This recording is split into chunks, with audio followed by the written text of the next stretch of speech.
আপুনি চাই আছে অসমীয়া দৃষ্টি। আজি আছোঁ সেই ৰাজাআলি ৰোড এক্সিছ পইণ্ট, যোনটো ৱাৰ্ড নম্বৰ 3ত পৰে।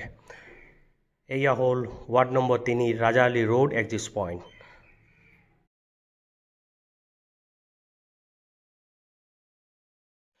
এয়া হ'ল Rajaali road exit point, ward number 3ৰ ভিতৰত পৰে। আপুনি চাই পাব যে ইয়াত এটা সুবিধা কৰিব পাৰে চৰকাৰে, যাৰ মাধ্যমত জনসাধাৰণে অহা যোৱা কৰাত সুবিধা হৈ যায়। ইধাৰ ফ্লাইঅভাৰ হওক, বাইপাছ হওক বা মেজিক বক্স হওক। কমেও এই এৰিয়াত 12 to 14 হাজাৰ মানুহ বাস কৰে। বহুতে অসুবিধা পায়, তেওঁলোকে ইধাৰ মানৱ কল্যাণ ফ্লাইঅভাৰ বা ৰেলৱে গেট দি অহা যোৱা কৰে আৰু বহু কষ্ট পাই আছে ইয়াৰ ৰাইজে। আৰু কিছু লোকৰ পৰা গম পাইছোঁ যে তেওঁলোকে অলৰেডি এপ্লিকেশ্যন দিছে মাননীয় বিধায়কক, DC, ইভেন ৰেলৱে অলৰেডি কোনো প্ৰব্লেম নাই বুলি ইণ্ডিকেশ্যন দি দিছে।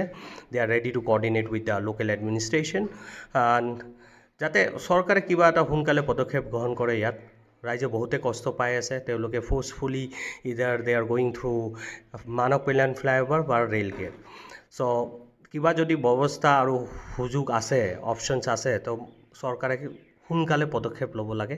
যিহেতু আমি অসমত অলৰেডি জনা যায় লাহে লাহে সকলো বস্তু লাহে হয়, বাট কেতিয়া হ'ব টাইম লাইন কোনো দিয়া নাই। 5 বছৰ লাগিব, 10 বছৰ লাগিব। এই এৰিয়াটোত যিহেতু কানেক্টিভিটি কৰাৰ সুযোগ এটা আছে, আমি ওপৰৰ উৰণীয়া সেতু বা কিবা এটা বনাই দিওঁ, গাড়ী অহা যোৱা কৰিব পাৰে। আৰু নানান ধৰণৰ অসুবিধা যোনটো সৃষ্টি হৈ আছে, হৃদয় ৰোগী বাঢ়ি আছে, মেডিকেল এমাৰ্জেঞ্চি হওক, ফায়াৰ ব্ৰিগেড হওক, এক্সেট্ৰা সহজ হৈ পৰে, না কি 7-8 কিলোমিটাৰ ঘূৰি পিনে মানুহ যাব লাগে। আপুনি কি ক'ব ৰাজাআলি ৰোড এক্সিছ পইণ্টত ফ্লাইঅভাৰ শুনাৰ মতে প্ৰপ'জেল গৈছে, এতিয়ালৈকে আকৌ গৈ আছে, চৰকাৰ অহা যোৱা এইটো চলি থাকিব বা অসুবিধাখিনি কিমান ফাষ্ট ট্ৰেকত কিমান সোনকালে কৰিব পাৰে সেইটোৱে এটা চেলেঞ্জিং টাস্ক। তো আপুনি কি ক'ব বিচাৰে, কি অসুবিধা সৃষ্টি? মই ক'বলৈ বিচাৰিছোঁ, আমাৰ ইয়াত আমাৰ জনসাধাৰণ, আমাৰ ৰাইজসকলে যথেষ্ট কষ্ট কৰিছে। যিহেতু ইয়াত পটকৈ এখন এম্বুলেঞ্চ, কোনোবা এজন ৰোগী যদি থাকে ঘৰত, আমাৰ ঘৰত যদি জুয়ে লাগিলে, তো ৰাস্তাটো নিৰ্মাণৰ কাৰণে আমি শুনামতে বহুত আগতে এইটো চেংচন হৈছিলে, কিন্তু ৰাস্তাটো আমাৰ চৰকাৰে কিয় নিৰ্মাণ কৰি দিয়া নাই? ইয়াত আমাৰ জনসাধাৰণ ৰাইজে ঠিক হৈ যাব। ইয়াত যদি এখন অভাৰব্ৰিজ, ফ্লাইঅভাৰ, উৰণীয়া সেতু বুলি কয়, যেতিয়া হৈ যায়, তেতিয়া আমাৰ সকলো ৰাইজৰে সুবিধা হ'ব, বহুতৰে, চবৰে হ'ব। এখন গাড়ী আহিব পাৰিব, আহিব পাৰিব।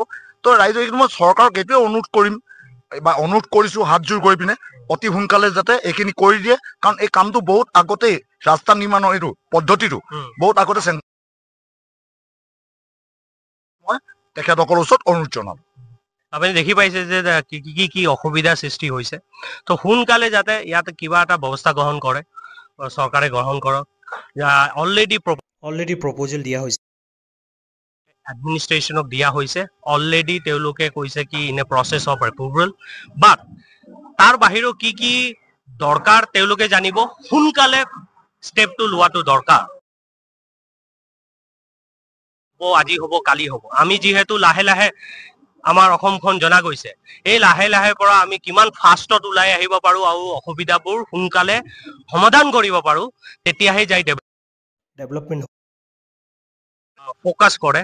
আৰু ইয়াৰ ৰাইজ যিমান আছে 8,000-ৰ পৰা 12,000, তাৰ পাছত সেইপিনে আপুনি আৰু বহুত আছে 10-20 হাজাৰ মানুহ থাকে। তো কানেক্টিভিটি কৰি দিলে সুবিধা হৈ যাব, তাৰ পৰা যাব সুবিধা হ'ব। ট্ৰাফিক কনজেকশ্যনটো অলপ কম হৈ পৰিব। ইয়াৰ মানুহ ৰাচন বস্তু বাহিনী কিনাৰ পৰা লৈ কিনে মেডিকেল এমাৰ্জেঞ্চি আৰু স্কুলত যি অসুবিধা সৃষ্টি হৈ আছে, 3-4 যাব লাগে মানুহক।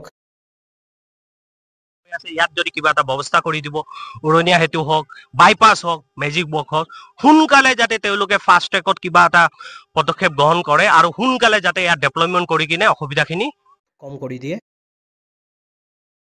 আৰু চৰকাৰলৈ অনুৰোধ জনালো। আপুনি চাই আছে অসমীয়া দৃষ্টি। GPS লোকেশ্যনৰ পিকচাৰ, এইটো এৰিয়াৰ এড্ৰেছ। এইটো হৈ গ'ল application letter to CM already receive কৰিছে।